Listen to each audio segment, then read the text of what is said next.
Vanakkam. Welcome to Mirror Dreams. This is CATIA V5 automation video series.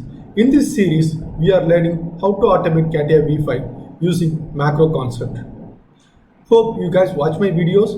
If you guys not watch my previous video, please watch it because today video is going to be the continuation of my previous video. My previous video was how to create pattern using macros. You guys can find the link of the video in the card, also in the description. Let's move on to today's video.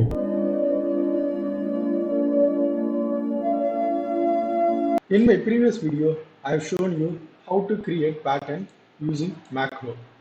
I created the macro, but still I'm taking the same topic. You guys want to know the reason why I'm taking the same topic? There is a reason. The reason is we have to make some modification in the pattern. Like we have to define number of rows, number of columns, and the diameter of the hole. And sometimes we may define hole depth also. If you ask all the engineers to do the change, they cannot do it.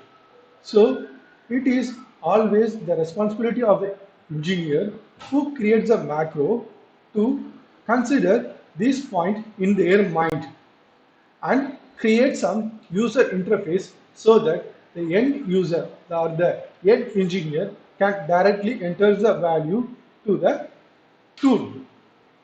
Now I'm going to teach you how to get this user interface value to our code so that not all engineers will open our macro code to see what is happening inside, or they will open and they have to modify the values.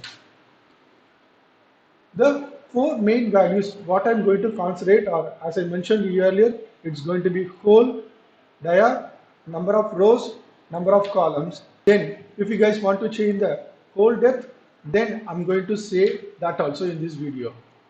To get input from the engineer, the automation engineer should create an user interface. Okay, what is the user interface we are going to use in this process is input box. It is very simple VBA tool which is available for any applications along with Visual Basic properties. So we are going to use it. Where we are going to use it and how we are going to use it. It is the more critical thing what an automation engineer should think about it.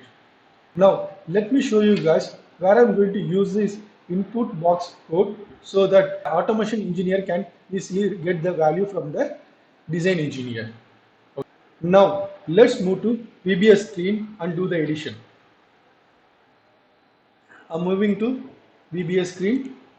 Okay, we have to receive four values. First one is diameter, the second one is number of rows, third one number of columns, and if you guys want to change the depth, then depth. First I'm going to receive diameter, so I'm going to enter dia equal to input box. What is the promotion it should have, like what is the screen should have the information. So I'm going to say enter diameter value. Okay, you guys are asking me something. Oh, why am entered this enter diameter value in double quotation? Because it is a string value, so the string always has to be in the double quotation.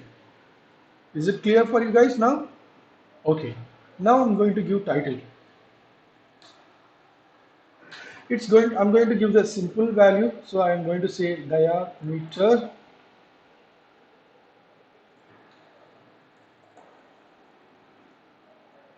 and other values we no need to consider, so I'm going to close it here. Okay, now we have to receive the values for rows count, number of rows. So I'm going to enter rows. I'm going to say input box open bracket double quotation start, say enter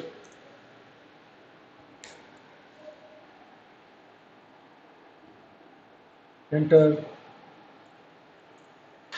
number of rows.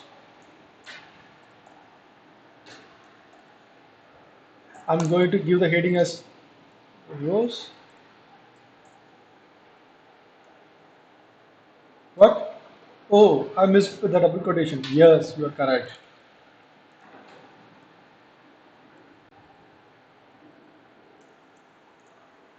So repeat the step for columns and depth.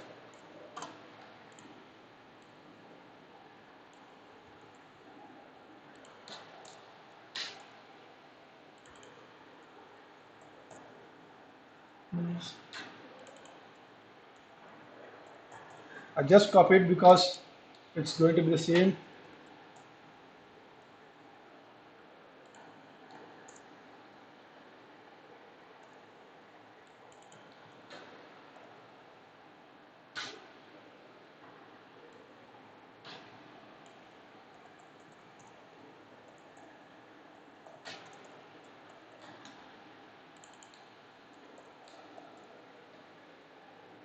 The base naming could be full depth.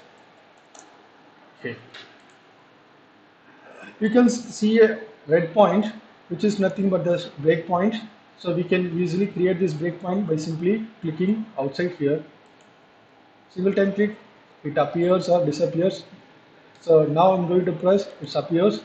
So when I run this code, it will start run here, and when it's reached this point, the execution stop. Why I'm breaking the code here is I no need to run the rest of the code because the part has already lots of holes in it. So when I try to create a hole, it will duplicate the hole and the system will provide error. So I don't want to run the code now. So I'm passing it. I'm going to show you how we are going to receive the values. That's it. So let me run the code for you. So clicking run button here. So the first information, enter diameter value. So I'm going to enter 12. Okay. Then enter number of rows, 7, columns, 2, and depth is 15. See, the execution stopped here. Now let's check the value of this diameter. See, when we are moving the cursor on top of the dia, we can see 12 value whatever we entered over there. So on the rows 7, and the columns 2, and the depth 15. Our next aim is to pass the value in the right place. In this case, this first one, J represent number of columns. So column value is 2. So I'm just going to copy this one here and I'm going to enter here. So then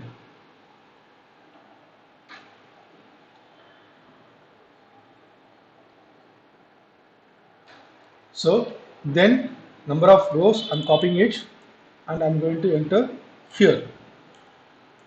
If you guys watch my previous video, then you can understand why I'm pasting it here.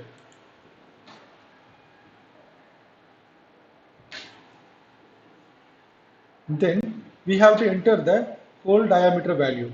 So we can see here in this step, so the length dot value. So before that, if you go there, length 1 is equal to hole 1 dot diameter.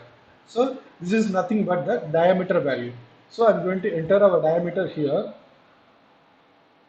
So I'm just copying the diameter here and I am going to enter here. And we have one more information, which is nothing but the hole depth. Okay, here the hole depth is in this position. How I'm defined is I cannot explain right now in this video. If you guys start to practice, then you will come to understand. Okay, I'm going to change this value. So I'm copying depth here and I'm going to paste it here. Okay. Before running the rest of the code, I'm going to delete the holes which are created in the cat part,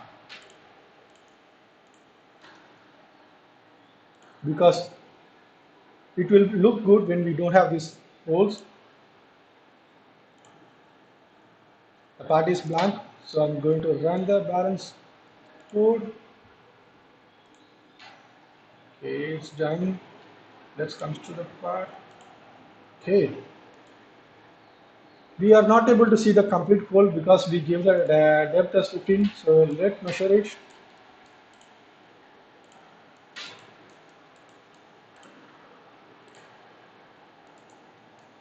15. What is the depth we have given before? And the diameter 12. And the radius is 6. It's correct.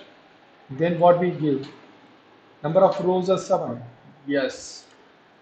Let's see. 1, 2, 3, 4, 5, 6, 7. Good. And the column is 2. So I hope everyone understand what I thought. Guys, I have a task to practice at home. The task is please change the pitch value and see how we can modify the code and how it responds. If you guys facing some problem, please give your problem in the comment sections. I will give the solution to you. For the next video, I have the topic for you guys. You want to know what is the topic? The topic is how to rename the instance name in CAD product. If you have like hundreds of parts which are being present, and if you want to rename the instance naming, it will be a difficult task. So it's better to always create a macro which help you guys to rename them easily. In my next video, I'm going to teach you how to create instance renaming macro. Hope this will be helpful for you guys in your work. If you guys like my video, please give thumbs up. Please subscribe to my channel. Don't forget to click on bell icon to get the notification immediately. See you guys in my next video.